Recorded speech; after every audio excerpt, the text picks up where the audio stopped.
Hello, everyone. I'm Sharon Reed. And I'm Steve Savard. This is a News 4 special report. In about 1 hour, we will hear the grand jury's decision in the deadly shooting of Mike Brown by Ferguson police officer Darren Wilson. We will bring you live coverage for the next hour as we prepare for the announcement.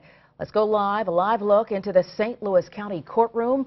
We are awaiting the prosecutor, Bob McCullough.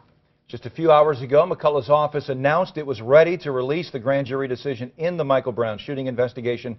News 4 has live team coverage of today's announcement. Our news crews fanning out from Clayton to Ferguson. They're ready to get all the reaction for you on this announcement. We'll also have a special News 4 Investigate studio up and running right now. They are getting ready to comb through any testimony or documents released by McCullough's office. And outside the county courthouse in Clayton, News 4 Investigates Chris Negus is stationed live while Deanna Zoga is inside the courtroom awaiting the decision. Let's start with Chris. And Chris, it's been quiet throughout the early part of the evening. What's the situation in Clayton there now? Steve, I've got to tell you, the situation remains unchanged here in Clayton. It's quiet out here. The streets are blocked off. I'm standing here on Carondelet at South Central where the intersection is closed to traffic. There are a lot of barricades that have been put up, but there have been no problems here at the St. Louis County Justice Center tonight. Now, that announcement will take place up here on the 3rd floor. Steve, as you mentioned, my colleague Deanna Zoga is inside. She will be there when that decision is handed down, when we learn what the grand jury decided in this case. I talked to police a short time ago. They say there have been no problems out here tonight. The reaction from the businesses out here, it's mixed. Some of them closed early. Some of them remain open at this hour and say they will remain open unless there are any problems out here. But they're hoping that there are no issues out here around the Justice Center tonight. I've seen police in the area, of course. I also saw what appeared to be about a dozen members of the Missouri National Guard. They entered the Justice Center around 6 o'clock tonight. As we heard the governor say, they would be here for a support role throughout this process. So we did see some of those Guard members enter this facility. We'll remain on the ground and we will be outside as this situation continues to develop here in Clayton. But for now, reporting live, Chris Negus, News 4. A live look again from Sky Zoom 4 over the scene in Ferguson. This is near the intersection of Airport and Florissant.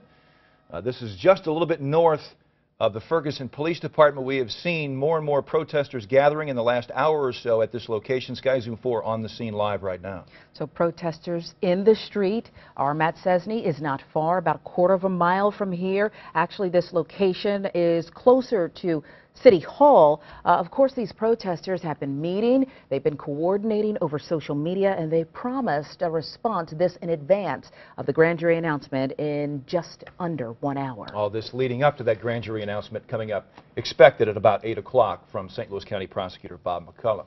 And again, we're going to stay on the air through McCullough's announcement to bring you comprehensive coverage of this highly anticipated decision. It has been, of course, more than 3 months since the shooting death of Michael Brown. A lot of information has been made public about that day in August, as well as the 18-year-old. Brown, who lived with his grandmother in the Canfield Apartments, was walking down West Florissant Avenue with a friend when Officer Darren Wilson approached the men. After a brief confrontation, Brown was shot and killed. He appeared to be unarmed at the time. Toxicology reports indicated traces of marijuana in Brown's system.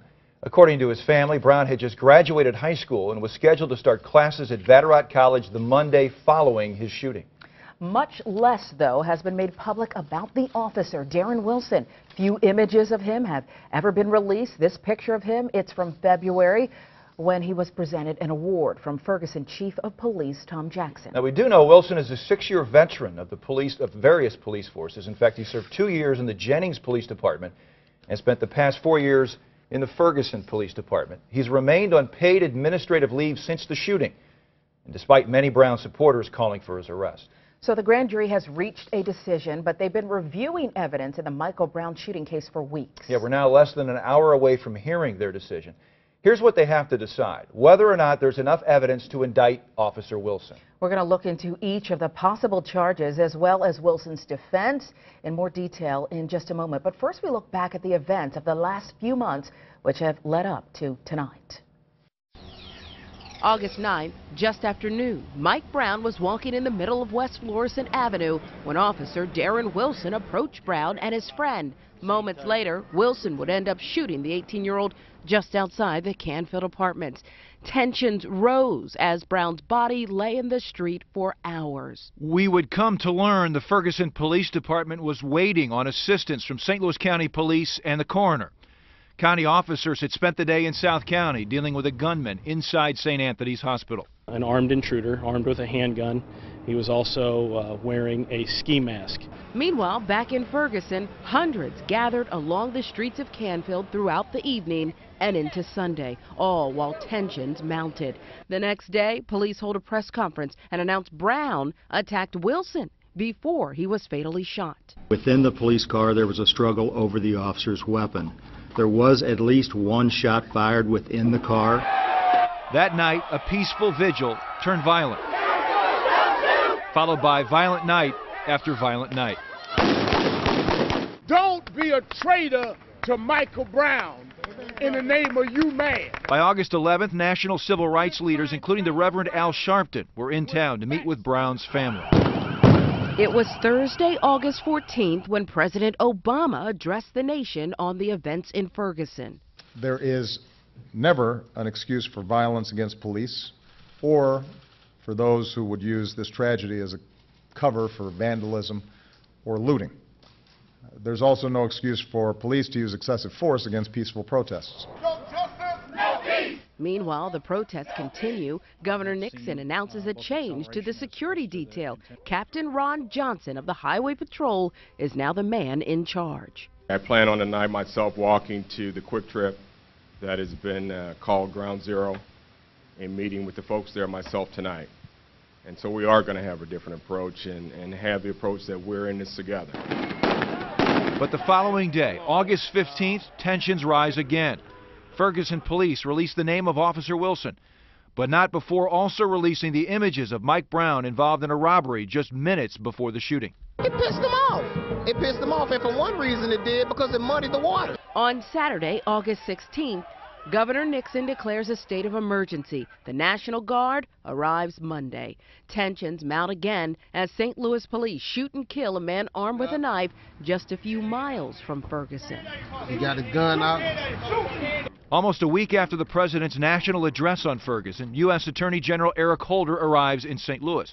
He's briefed on the federal investigations in the shooting of Mike Brown. And if we get community involvement, we can turn it around, allow people to, express themselves, as that's what we do in the United States. Tensions and protests start to ease before Brown is laid to rest on Monday, August 25th. This is about justice. This is about fairness. Since Michael Brown's funeral, we've seen protests inside St. Louis County government. If Darren Wilson get off this case, y'all better bring out every army in the city, because it's going down. Angry mobs gathering in the Shaw neighborhood after an off-duty St. Louis officer shot and killed an armed teenager. What you doing here, bro? Get the f*** out of here, man, with your coward boys. With your coward terrorists. Get the f*** out of here. And continued calls for a decision from the grand jury. This is different. This is being handled differently than most cases, which for the past months have only been hearing evidence on this case. And we will hear from Bob McCullough inside that St. Louis County courtroom in under 1 hour now. News 4 has spent months investigating the issues and controversies that have arisen in the wake of that August day. One of the key questions in this case, whether Officer Wilson will be charged. Now that we'll find out shortly, but we've looked into the ranges of charges that he could face. In a report we first aired in August, News 4 investigative reporter Craig Cheatham discovered it's unusual for police to be charged criminally in shootings. I think the most important thing is that to try to get this right. Washington University law professor Peter Joy says the grand jury investigation into the shooting of Mike Brown, which could last up to 2 months, appears to be designed to get as much evidence as possible. I don't think it would be fair to fault any prosecutor for waiting until they believe that they had all of the facts, because like I said, you don't want to rush into something with maybe some really critical piece of evidence still out there. Joy says pressure from some protesters for a faster investigation isn't fair.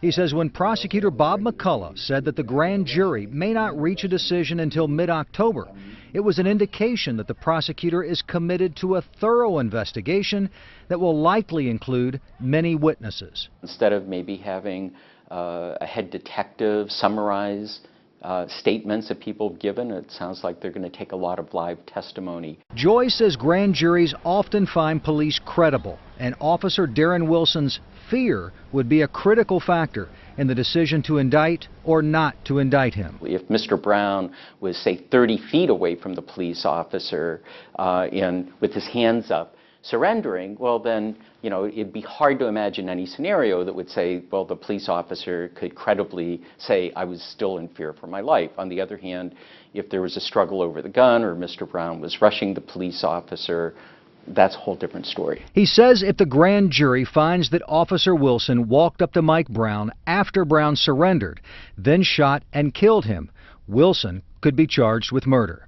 Wilson also could be charged with manslaughter for recklessly causing Brown's death, even if he didn't premeditatedly intend to kill him. But if the grand jury believes Brown charged the cop and refused to follow orders to stop, it's likely there would be no indictment.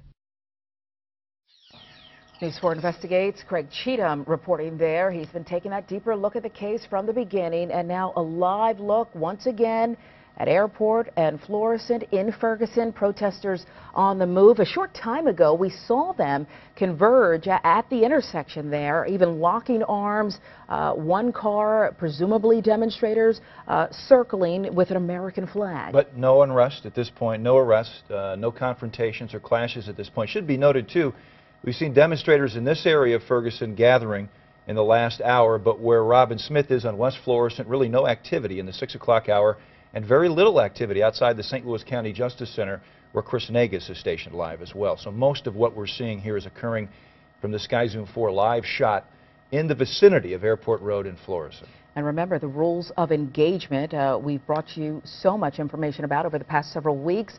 Police and demonstrator protest groups working together. They've agreed to certain things. And Governor Jay Nixon, live on our air during the 5 o'clock hour, said tolerance, mutual respect, and restraint would all be preserved. Even the National Guard in a supporting role. It should be noted, though, earlier in a press conference late last week, Mayor Slay said that the Unified Command's charge will be to protect constitutional rights and demonstrators' right to protest. However, they said very strongly, violence will not be tolerated. I want to make sure people didn't misunderstand what I was saying. Airport, it's about the intersection of Airport and Florissant, not in Florissant, in Ferguson, near the intersection of Airport and Florissant. Well, News 4 has been planning for today for quite some time, so we set up a special studio to track this decision and break it down for you as the details come in. Right now, we want to check in with Craig Cheatham live in that News 4 Investigate studio. He's with Beth Orwick with the St. Louis Circuit Attorney's Office, who can better explain the range of charges. Craig? Steve and Sharon, Beth has been the chief trial assistant for a dozen years for the Circuit Attorney's Office, and I guess one of the first things I would like to talk about is how long this grand jury investigation has taken. It's taken 3 months. Granted, they've only met once a week throughout much of their investigation, but how unusual is it for a grand jury to take this long?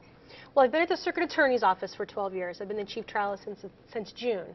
But as far as it being unusual, it's an investigation. It's different than a traditional grand jury. They were held over, if you will, and then charged with doing this investigation. So the fact that it's taken 3 months, I wouldn't necessarily say is unusual.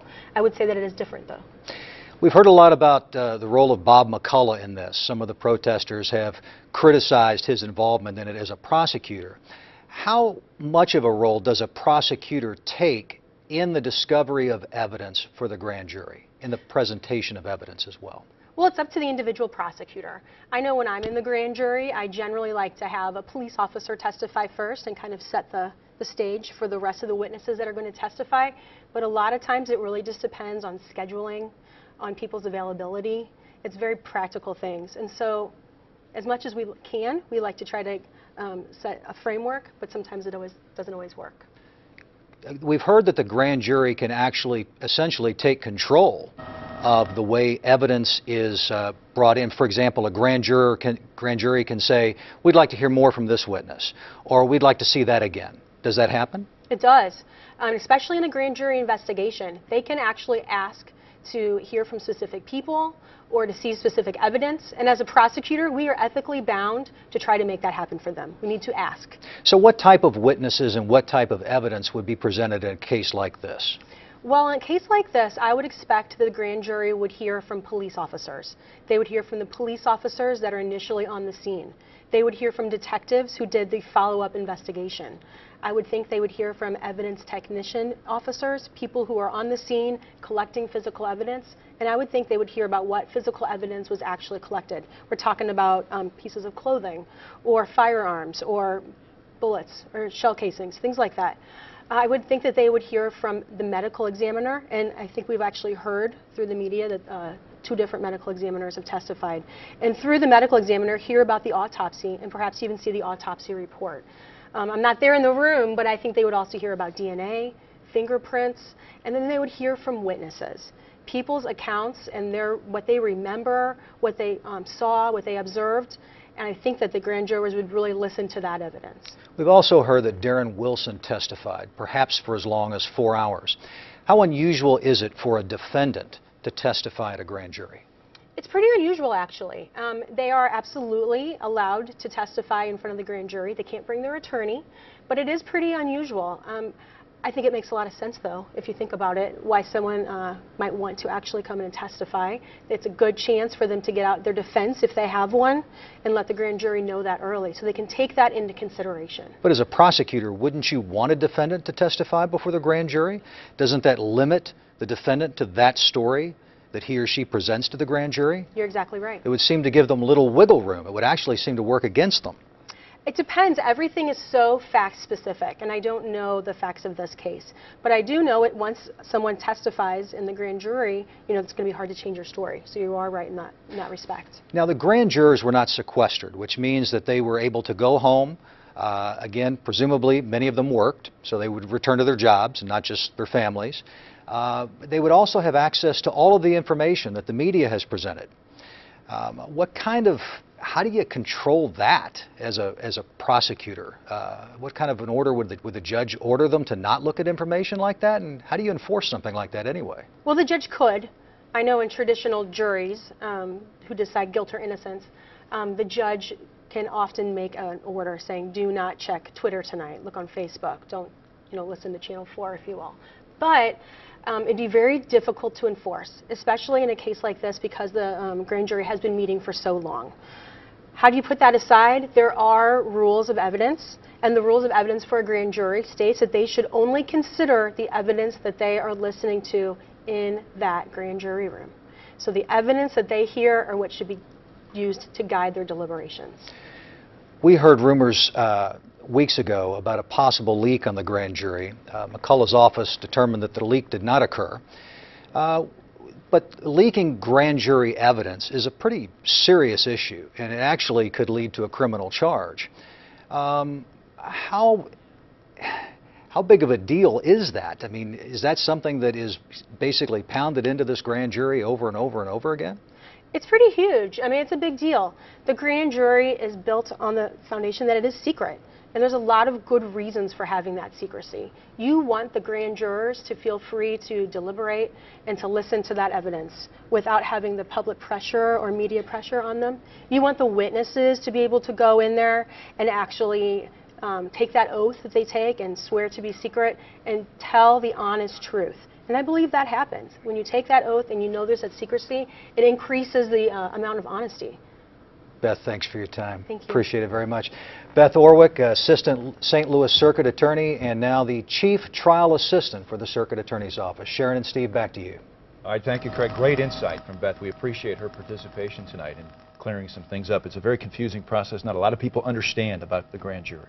to the forefront. It has been in the past month, all of the questions surrounding it. Let's get to Matt Cesney on the ground there in Ferguson. The protesters on the move again, right by you, on their way to the police department, it appears, Matt?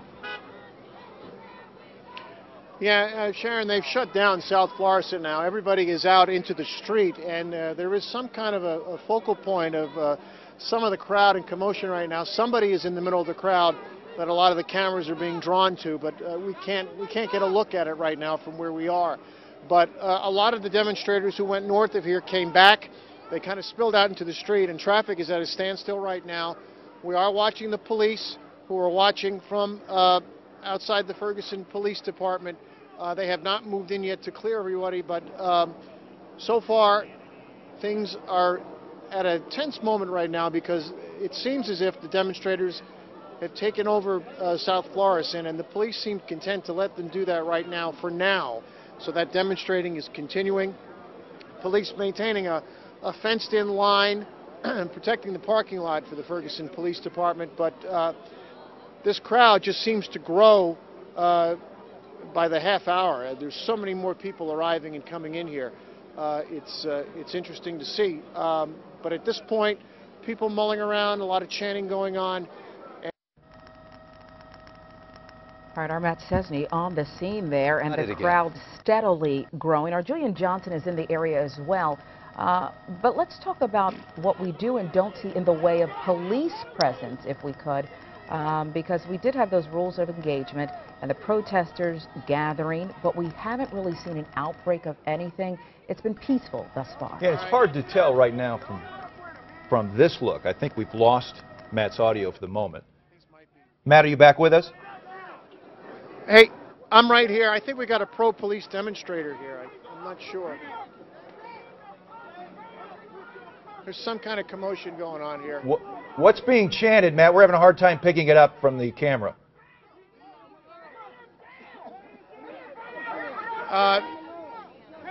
It's hard to get a look, but most people are asking people to leave and get out of the way.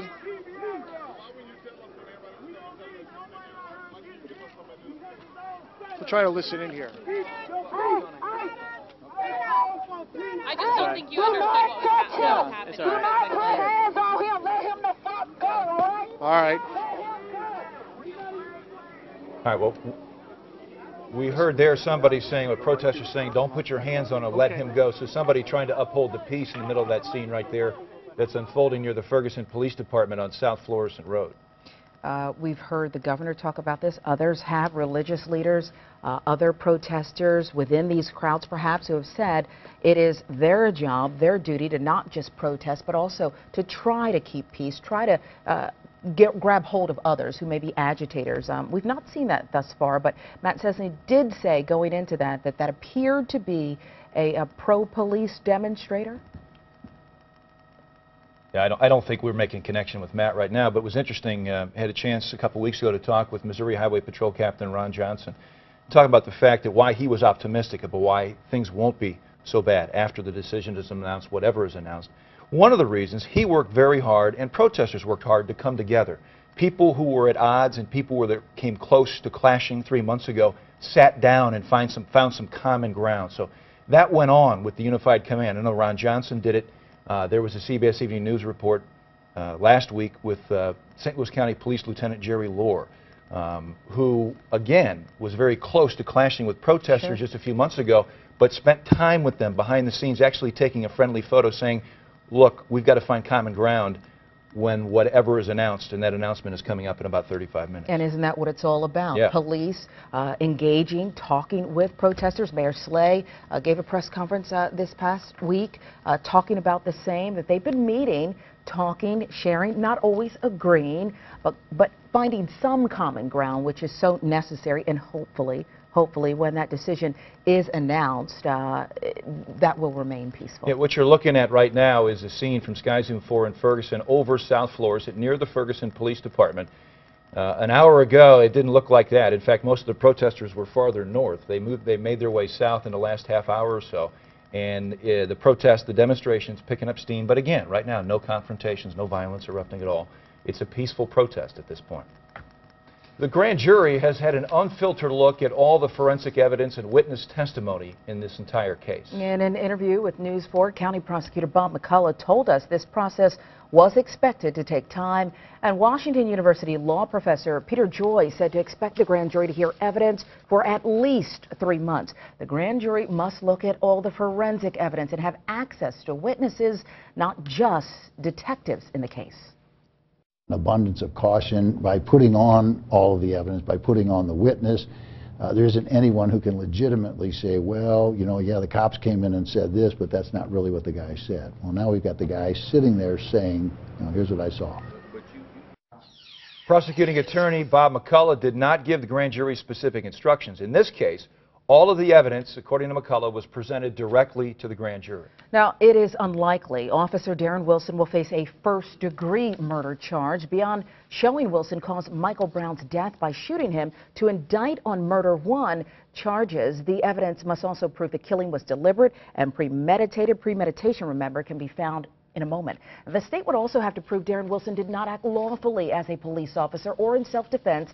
He could face a manslaughter charge, voluntary or involuntary, if the evidence proves the shooting was intentional and unjustified, but not premeditated. Officer Darren Wilson has 2 possible justified defenses: use of force and self-defense. Under the law, a police officer can lawfully use force under certain circumstances when making an arrest. In this case, Officer Wilson would have to believe beyond a reasonable doubt that Michael Brown had committed a crime and that force was necessary in order to make an arrest or prevent Brown from leaving the scene. Deadly force was used in this case. Under law, an officer can only use deadly force when he or she believes a suspect may use a deadly weapon, may endanger a life, or cause serious physical injury. Now, we do know Officer Wilson spent at least 4 hours testifying in front of the grand jury. This testimony key to whether or not self-defense can be considered a justifiable defense. The grand jury must determine who the aggressor was in this case. If they determine Wilson was unlawfully aggressive, then a self-defense claim just won't stand up. The grand jury must also determine whether deadly force was necessary to prevent a forcible felony, serious physical injury, or death. As we await the grand jury decision, we want you to know you're likely to hear one of 2 phrases from Prosecutor Bob McCullough: true bill or no true bill. If the grand jury finds probable cause in the shooting death of Michael Brown, a true bill will be issued and an indictment handed down. If probable cause is not found, a no true bill will be handed down and this case will be dismissed. So what happens if the grand jury indicts Officer Darren Wilson? One of the area's top defense attorneys told me what to expect next. There's an indictment. Somebody from the prosecuting attorney's office or the police department will contact the lawyers representing Officer Wilson to make arrangements for Officer Wilson to surrender himself. Chet Pleban has 40 years of experience representing defendants in criminal cases. He's had a fair share indicted by grand juries. Pleban told me this is not special treatment, allowing a defendant to turn himself in. You or I would be afforded the same opportunity? Sure. Oh yeah. I've had a lot of clients, and somebody in the prosecuting attorney's office will call and say, you know, your client's been indicted. You know, we need to have him turn himself in and make arrangements on such and such a day. After that, Officer Wilson would face the same booking procedure as anyone else. He'll be fingerprinted. He'll be photographed. If he can't make bond, Wilson would stay in jail until there's a bond reduction hearing. That's when the Brown family would have its first opportunity to face Wilson in court. At any bond hearing for Officer Wilson, Michael Brown's family gets to be there. The victim's family would have a right to be present and be heard. The judge would take into account what Wilson has to say, the prosecutor, and the victim's family, and then decide whether or not to reduce the bond. Then there is an arraignment when Wilson would have to enter a plea to the charge. For those demanding transparency, all of these hearings are open. All of these proceedings, after he is arrested, all of those proceedings would be in the public domain, in an open courtroom, not behind closed doors. All right, let's get back to Matt Cesny in Ferguson. Live pictures once again. And Matt, I know protesters had converged in and about the area where you are. Tell us exactly where you are and tell us about any police activity now. Well, we did see a line of police officers, St. Louis County police officers, come down the hill along, I believe this is Tiflin Street here, and they went straight through the crowd. They cut through the crowd, went behind the barricades towards the fire department and the Ferguson Police Department. The crowd seemed to get very agitated about 10 minutes ago. From what we understand, there was a rumor going around that some members of the KKK might have been here, and that seemed to aggravate a lot of people. There was a lot of yelling going on. Then the presence of more police officers streaming in seemed to energize the crowd even more, and I believe they're yelling at police now as they're up against that barricade line over there. But South Florissant, of course, this road is completely shut down right now. These cars have been sitting here. In fact, it looks like some of them have turned their engines off. They've been sitting here for about 15 minutes right now, not moving. It is complete gridlock as most of the crowd, which is easily several hundred people now, is just streaming back and forth across the road in front of the Ferguson Police Department. Again, at this point, we've seen a lot of police. We've seen a lot of demonstrators, but we have not seen any interaction between police and demonstrators at this point. Police staying on the other side of the barricade towards the Ferguson Police Department. Demonstrators here on the sidewalk and in the street. We'll continue to watch the situation and bring you the latest as it develops. We're live in Ferguson. Matt Cesny, News 4. Back to what is happening right now. Let's get you another live look from inside the courthouse. We're still awaiting word from the grand jury. That should happen in less than 30 minutes now. Much criticism around the amount of time it has taken to get to today, the decision day. Yeah, that despite the fact that the jurors are responsible for reviewing all the evidence and hearing from all the witnesses in this case. Now, a few weeks ago, I sat down with Bob McCullough. Here's what he told me about the timeline. Well, here's what happens is in most situations, and this is different, this is being handled differently than most cases. We take any homicide case, murder cases, anything involving a death, go to the grand jury. What happens usually is that the investigation is completed. But that's not the case here. So the grand jury is hearing testimony from the witnesses directly instead of through detectives. There has been some call that, you know, I'm not going to be fair and impartial, and so I don't think those are legitimate claims, but again, an abundance of caution, by putting on all of the evidence, by putting on the witness, there isn't anyone who can legitimately say, well, you know, yeah, the cops came in and said this, but that's not really what the guy said. Well, now we've got the guy sitting there saying, you know, here's what I saw. There was also a great deal of speculation on the possible charges Officer Wilson could face. McCullough tells me almost anything is possible. How wide a range of charges can the grand jury consider here? I'm glad you asked that, because, you know, one of the other bits of misinformation out there is that we're just going to present all this to them and say, you figure it out. By statute, again, the prosecutor is the legal advisor to the grand jury. We will present the law to them, which will include all the elements for murder in the first degree, murder in the second degree, voluntary manslaughter, involuntary manslaughter, and any other legal definitions or theories that are required to be presented to the grand jury. Bob McCullough expected to step to the podium at the Justice Center in Clayton in about a half an hour with the grand jury's decision. The grand jury has been the subject, as you know, of many conversations and news reports over the past few months. But unless you've actually been seated on a grand jury or testified in front of one, really little is known about the process. And News 4 Investigates' Craig Cheatham set out to explain it last month. And it was in this interview with a former prosecutor he also learned witness accounts to the media may have helped the defense in this case.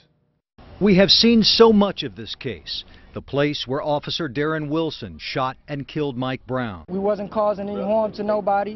We had no weapons on us at all. The witnesses telling their version of what happened, and sometimes conflicting details. After weeks of that evidence being publicized, the Post-Dispatch reported that Officer Wilson testified before the grand jury investigating the case. It was a move that surprised some prosecutors. The media helped the police officer have the ability to testify because they had much more knowledge of what the allegations were, what the witnesses' statements were, than they would have in any normal case. Former longtime prosecutor Gordon Ankney has years of experience presenting cases to local grand juries. He says if Officer Wilson testified, it could have been a big challenge for him, even if he was well coached and closely followed the evidence shared by the witnesses. The prosecutors would love to have the defendant testify. Everything is in the favor of the prosecution if the defendant testifies. Ankney says typically prosecutors begin questioning a witness, then open it up for grand jurors to ask the witness questions. He says if Wilson spent more than 4 hours on the stand, as the Post reported, it's likely he faced repeated, detailed questioning by both the prosecutors and the grand jurors. He says he's not bothered by the fact that the prosecutors aren't asking for a specific charge and are leaving it up to the grand jury. I know that when I was a prosecutor in front of the grand jury, when I had a case that was unusual of this nature, I wouldn't take a position because, you know, you really do want to leave it up to those 12 people, and you want their evaluation of the case. Now, if they ask me my opinion of evidence, certainly I would give them my opinion of the evidence. If they ask me my opinion of the law, I would do that. Ankney says the length of the grand jury investigation doesn't bother him either. He defended federal cases that involved grand jury investigations that lasted more than a year. He says the release of all the information and testimony, indictment or no indictment, could be difficult if there are witnesses who support Wilson's version and don't want to be identified. That would be a concern of mine, and I don't know how they intend to handle that, but I would bet that they try not to identify those individuals in that circumstance. That would be pretty tough to do if you're going to identify everyone else, wouldn't it? Yeah, I'm not sure how they're going to handle that. It's a tough, you know, there's the public's right to know versus the secrecy requirements and the secrecy purposes of the grand jury, and they're kind of butting up against each other in a case like this. Another live look from Sky Zoom 4 over the scene on South Florissant Road, where crowds have been gathering in the last half hour near the Ferguson Police Department. Matt Cesney has been live right at that scene. Julian Johnson's been moving around Ferguson this evening, and I understand he's nearby this scene right now. Julian, where are you? What are you seeing? How much activity is going on where you are? Steve, right now I'm close to the intersection of Adams Street and South Florissant, close to where these protesters have South Florissant blocked. Traffic is being turned around at Adams Street. Take a look at what's going on behind me here. You'll see a pretty heavy group of protesters just up the road there. We're hearing a lot of chanting, a lot of screaming. Nothing, though, has turned violent in any way. If you can zoom in a little bit there, Adam, you'll see a bunch of people on top of that car. I'm not sure if you can see them there, but it seems as though people are starting to get a little bit more rowdy. Definitely this traffic is getting upset with this whole thing. A lot of people being forced to turn around in awkward ways in an effort to get away from this. Police, though, it seems, is allowing this to happen. They don't want any sort of confrontation right now with the protesters. It does seem as though the protesters are, you know, gradually getting closer and closer to the police line, but again, nothing violent at this point. Just a lot of traffic in the area as the protesters have everything closed off for now. Again, traffic turning themselves around at Adams Street. So if you are in the area, you do want to avoid it. We were up the road just a bit at the Shop and Save there, where people were trying to get groceries, but that line of protesters was blocking the road there, just disrupting everything that was happening. So even with everything that's happening in the Mike Brown case, there are people that want to go on and live their lives, but this is impacting their day. Julian, you said the police were hanging back at the ready, but what do they look like? We've heard so much over the past months about militarization of police. How do police look? And tell us more about how they're handling this peaceful protest thus far. From what I've seen, they haven't been in that type of formal riot gear because things, I guess, haven't escalated to the point where they fear as though they should put that type of stuff on. So it's been the more normal clothing, the normal belt that they normally have on, nothing really intimidating. They want to keep things very peaceful, and as we've seen so far, despite the fact that they're blocking traffic up the road, it hasn't turned violent in any way, so the police are dressing accordingly. They don't want anything to, you know, escalate, be based on their appearance. All right, thank you. Julian Johnson, live in Ferguson near Adams and South Florissant Road.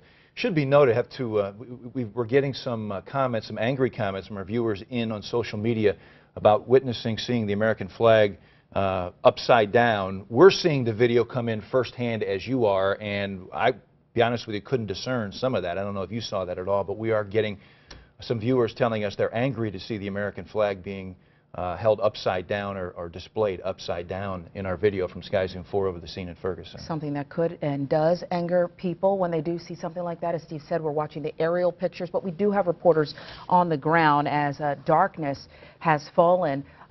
You've likely heard the grand jury had been meeting on days outside of its normal scheduled time that we've learned, Wednesdays, and that's because this grand jury's term was extended. A typical grand jury sits for 4 months and usually meets between 16 and 20 times in that period. Now, this jury's time was extended by court order to make sure the process was not rushed.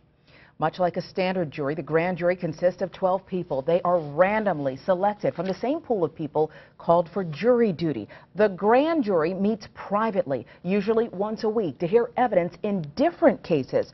Those 12 people are then tasked to decide if there is enough evidence to file criminal charges. The grand jury in the Michael Brown case was seated in May. It's made up of 3 black jurors and 9 white jurors. That's almost of equal proportion to the racial makeup of St. Louis County as a whole. According to the latest census figures, just over 70% of the St. Louis County is white, while just under 25% is black. As for the gender breakdown, this grand jury seats 7 men, 5 women. We've learned that is just off the current census data, which shows a slightly higher percentage of women who live in the county. And we are just 20 minutes now from the decision that will be announced by the St. Louis County Prosecutor Bob McCullough in this case. And the process of selecting a grand jury, that is completely random. However, the grand jury proceedings are overseen by the county prosecutor's office throughout this process. Bob McCullough heard from many critics who wanted his office off the case. And the reason for that, critics feel McCullough has a bias, in part because his father, a police officer, was killed in the line of duty by an African American.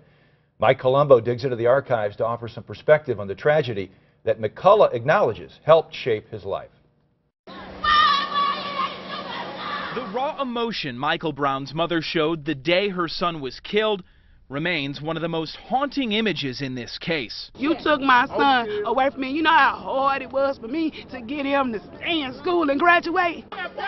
Her mourning is personal yet public. A rare combination of grief she shares with an unlikely figure.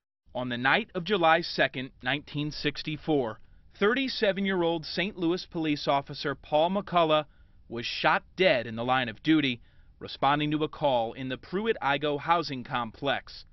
He left behind a wife and 4 children. One of those children grew up to become St. Louis County prosecutor. All I know and all I heard was, your father's not coming home. I know what that's like. I know the pain that goes with the loss of a loved one to violence. That traumatic turning point in Bob McCullough's life has become a point of contention. Many believe he can't fairly prosecute the Michael Brown case because of his life experience. Missouri Senator Jamila Nasheed shares those concerns. She wrote this letter to McCullough asking him to appoint a special prosecutor to the case. This isn't the first time McCullough's critics have come calling. He was scrutinized in 2000 for his involvement in what's known as the Jack-in-the-Box case. A grand jury chose not to indict the 2 undercover officers who shot and killed 2 drug suspects outside the Berkeley restaurant. Now, 14 years later, and 50 years since his father's killing, McCullough says justice is the only thing he's trying to protect. I know what it was like to look back and watch my mother grow old and die without the man, the only man she ever loved, at her side. So I know the pain of that, and the fact that he was a police officer and killed in the line of duty had nothing to do with any of that. Did it affect me? Absolutely affected me. And what it did for me is, or to me, was made me I think, a fierce advocate for victims of violence. News 4 Investigates team coverage standing by, but first we want to take you back to Ferguson, where the crowd's growing more. Our Matt Cesney on the scene there, our Julian Johnson on the scene there, and so far peaceful. Julian Johnson told us that police are not in full riot gear. They're just in those vests and have their normal belts on, and they seem to be hanging back, although they have shut down stretches of roadway. And we heard the voice of one woman, the voice of reason here in this case, who was trying to calm people, saying don't put your hands on what we were told, we didn't confirm it, was a pro-police protester saying, let him go, let him go. And then you see the police line right there in your video. We're looking at this live for the first time, same as you are. But in the last hour, how the numbers have grown in that area outside the Ferguson Police Department. They have grown, but indeed the barricades, as you see on the right side of your screen, seem to be having a dual purpose as they keep protesters in a certain confined area. We're not seeing them so close to police. Police hanging back from those barricades, so not having those, if not verbal exchanges, getting shouted out by the protesters who have a right to speak their voice. We are about 15 minutes away from the announcement expected from St. Louis County Prosecutor Bob McCullough about the grand jury decision. Meanwhile, our News 4 Investigates team is standing by in our Investigate studio. If documents are released, they'll be pouring through them with our team of legal experts to break down the grand jury testimony and evidence in this case. Craig Cheatham is there now with our criminal defense attorney expert Al Watkins. Stephen Sharon, Al Watkins has been a practicing attorney in St. Louis for 30 years. He has defended police officers and sued police departments. Al, I guess one of the things that jumps out at many of us when we talk about the grand jury investigation and Darren Wilson testifying before the grand jury is how unusual that seems for a defendant to testify before a grand jury. How unusual is it? It is truly the exception. In 30 years of practicing, over the course of time where I've had the privilege of representing a lot of people in a lot of different situations, I can tell you that I have never once advocated or recommended for a client that they testify in front of a grand jury. Very rarely are they even invited to testify. Many times they don't even know that a grand jury is seated with them as a subject matter or a target. What's the risk? Well, the risk is that the minute you testify, the minute you open your mouth and respond to any inquiry, you're boxing yourself in.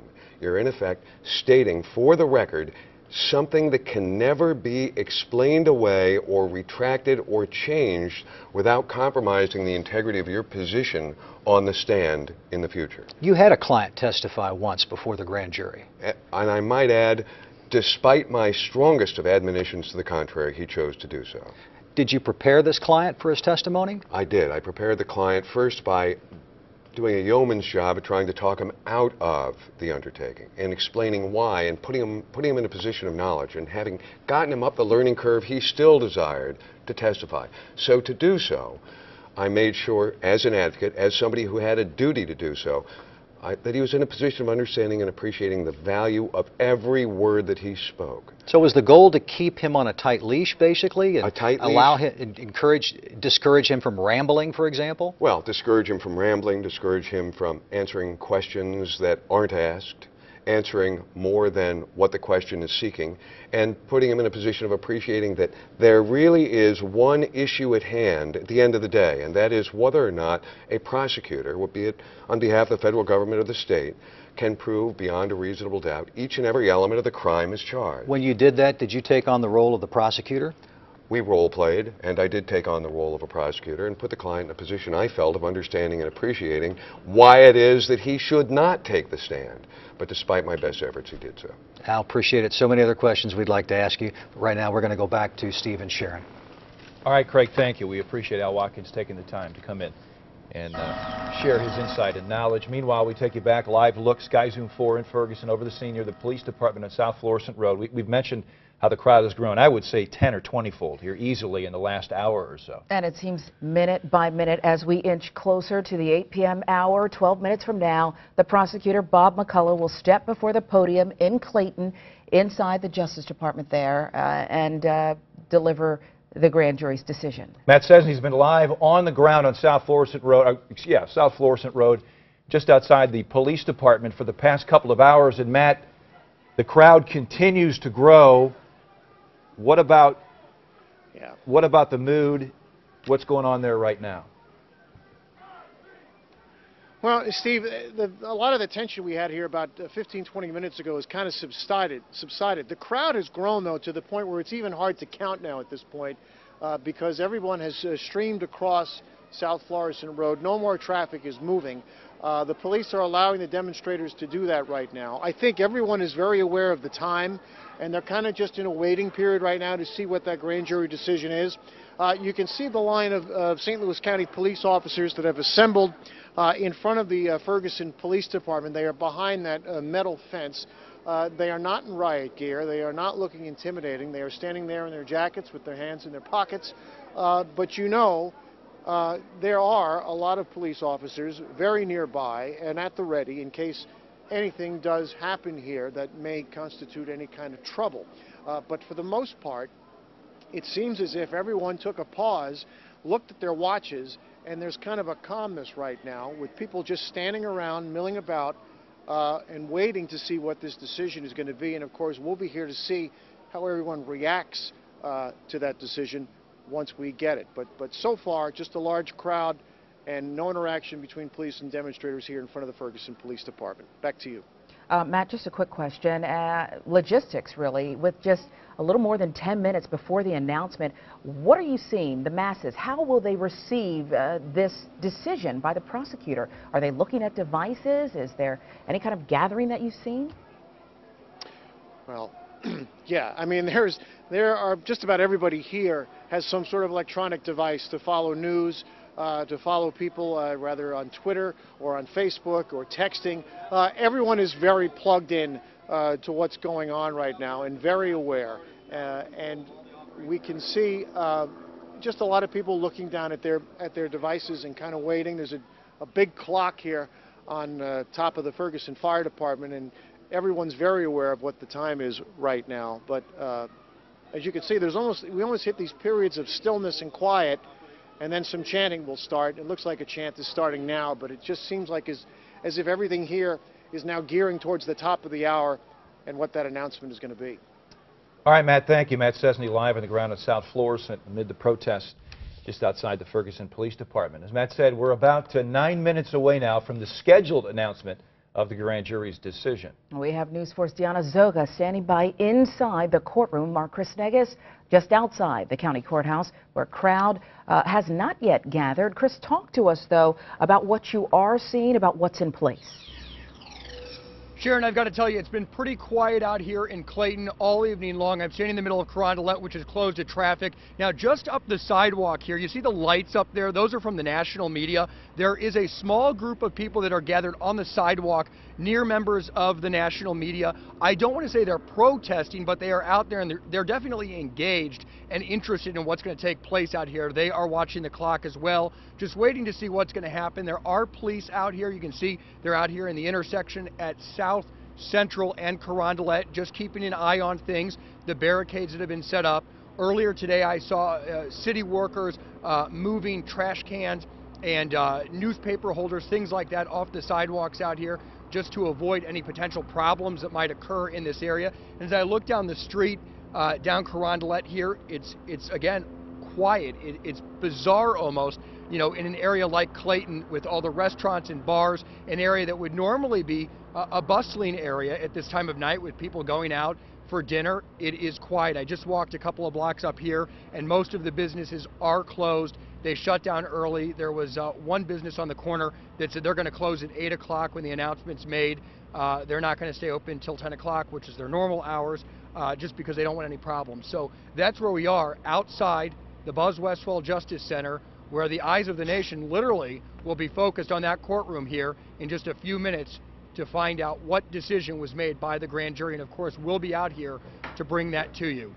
Live in Clayton, Chris Negus, News 4. All right, the eyes of the nation and the world, but of course, this is home, so it hits so close to all of us. The past 3 months in the St. Louis area have been emotional for so many, for the parents of Michael Brown, to the officers, demonstrators, business owners, residents of Ferguson. This story has impacted all of us. News 4 this morning's Andre Hepkins takes a deeper look into the emotions and reactions we've seen since August 9th. He came up and took my baby away from me. All my hard work. You could see and hear how a mother was overwhelmed with emotions of both anguish and anger. They are dead wrong, and they know it. Moments after Ferguson police officer Darren Wilson And that's my son. shot her son Mike Brown to death. This was wrong, and that was cold-hearted. As Leslie McSpadden prayed for peace of mind, those who wrapped their arms around her tried to wrap their heads around this thought. 18-year-old Mike Brown, the Normandy High School graduate who was bound for Vatterott College, walked down the street with his friend Dorian Johnson one moment, then lay dead in the street for hours. You know how hard it was for me to get him to stay in school and graduate? You know how many black men graduate? Not many. As the narrative of what preceded the bloodshed circulated through the neighborhood, the climate became intense. A police officer squad car pulled up, and when he pulled up, these was his exact words. He said, "Get the F on the sidewalk." At that time, he reached out the window. He didn't get out the car. He just reached his arm out the window and grabbed my friend around his neck and was trying to, as he was trying to choke my friend, and he was trying to get away, and the officer then reached out and he grabbed his arm to pull him into the car. Chilling eyewitness accounts of what happened before a succession of gunshots sparked outrage. The first shot went off, and we looked at him. He was shot. He shot again, and once my friend felt that shot, he turned around and he put his hands in the air. He stopped and turned around and put his hands up, but the cop still shot. He put his arms up to let them know he was compliant and that he was unarmed. And he fired several more shots, and my friend died. You could feel the anxiety in the atmosphere. Soon, many in Ferguson became furious. Stay right here. Don't go down there. Stay right here. We're not going there. Everybody just started really getting mad and frustrated because they didn't understand why he was laying in the street. A lot of anger. Many people are fed up with a lot of the violence that's going on. That rage led to days of unrest that played out in the form of rioting and looting that led to numerous arrests. The signs of strife can still be seen in the form of businesses that are still boarded up. That chaos caused Ferguson, Missouri to become an internationally known location.